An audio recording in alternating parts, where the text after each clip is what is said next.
Lunettes et pluche-oignon, chaussures protège-orteils, parapluie récupérateur d'eau. Des pièces uniques avec chacune leur mode d'emploi. C'est le t-shirt pour grattage dans le dos. Donc celui qui a le t-shirt a aussi ce petit fascicule qui va avec. Et donc par exemple si on se fait gratter le dos là, F4, si par exemple c'est un peu trop bas, on va retrouver sur le t-shirt par exemple, non tu vas me gratter en justement F5 et ainsi de suite comme ça.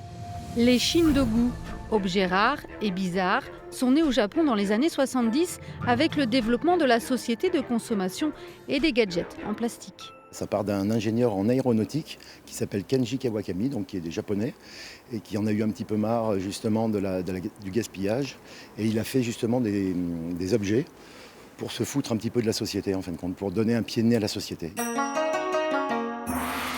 Lui-même inventeur à succès, Jean-Christophe Lecoq a été séduit par le principe. Il a créé une centaine d'objets sur les 240 présentés en suivant les 10 commandements des Shindogu.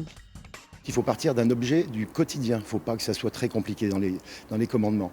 Il n'y a pas de sexe, il n'y a pas de religion. C'est simplement fait pour se vider la tête comme un enfant, comme quand on fabriquait quelque chose. Il ne faut pas que ça soit vendable, il faut simplement que ça fasse rire et que ça soit ridicule. Donc là, on parle de quelqu'un de célibataire. C'est simplement un parapluie qui va être coupé en deux. Et quand il va trouver, il va rajouter la deuxième moitié qui va être dessus. Le shindogu n'a pas vocation à être commercialisé. Il doit être artisanal, fait avec des objets de récupération en priorité et toujours avec rigueur. Présenté au Palais de Tokyo à Paris en 2017, l'exposition est visible jusqu'au 5 septembre à la Foire Expo de La Rochelle.